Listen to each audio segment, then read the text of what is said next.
So now that we're Dynamesh masters, let's go ahead and hit our comma key here. I'm going to go grab our demo, Mr. Smiley. So we got Mr. Smiley loaded up, and you're going to notice that he has Dynamesh already turned on, and that's because he was created originally with a Dynamesh Sphere startup scene. So he's already a Dynamesh here, and I kind of stayed away from it because, I started getting stretch polygons in here. So now that we know all about Dynamesh here, and let's go ahead and just we still have symmetry on in the X and Y. So when we saved that project, it also saved the subtool, or in this case, just the tool symmetry here. So we can pull these out. Now we're getting really badly stretched vertices. Same thing for his nose. If we go ahead and use the move brush to kind of pull this way out, let's say, we can get really stretched vertices going on in there, or his ears, like so.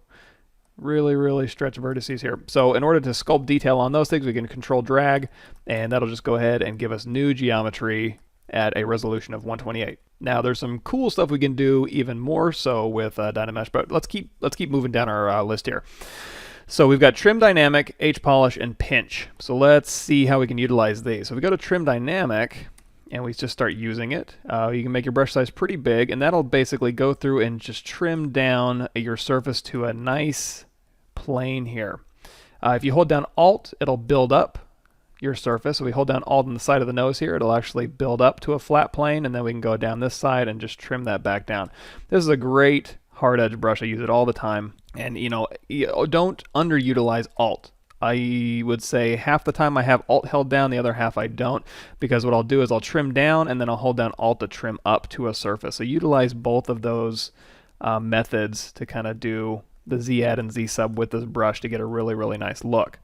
Now another one that you can use is H Polish. So H Polish, what it'll do is actually these nice broad surfaces you made, it'll go through and it'll really, really just shine them up. It'll make them really, really nice.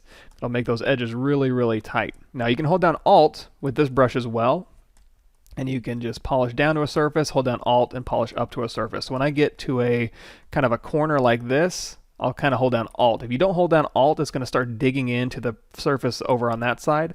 But if you do hold down Alt, it'll just build both sides up to a nice corner. So just hold down Alt when you're in really tight spaces like this, and then let go of Alt if you want to polish to a surface like so. Now, and I can control drag, and that'll re-Dynamesh. Now, if you want to keep those nice edges in there, let's go ahead and make our resolution a little bit higher. We'll go up to 176 and control drag. That'll keep those edges a little sharper. And then I can go back in with my H Polish, and we can just polish those even sharper. Now, what H Polish isn't going to do is the equivalent of a bevel. So I can't go through here, because what H Polish does is respect edges. In fact, let's check and see. In Big Brother ZBrush, you can actually have access to all of these parameters that create this type of brush. It looks like they've taken them out, which is fine. H Polish is H Polish. For the most part, I rarely even go in there and touch the settings. But just realize that under H Polish here, you're not going to be able to bevel that corner. So I have a nice broad surface here, and I can polish up to that edge. But what it's doing is it's respecting that edge. So if I have a corner here, H Polish is going to respect it.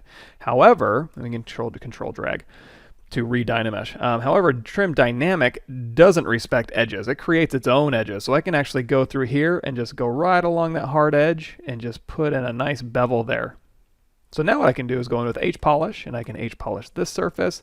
I can H Polish right on that new surface that Trim Dynamic made, and then H Polish, hold down Alt a little bit maybe, and just polish that back down. So you're going to want to use Trim Dynamic and H Polish probably together to pull off stuff like, this type of look, and then go back in with H Polish and just polish those new surfaces up and respect those new edges you made, like so.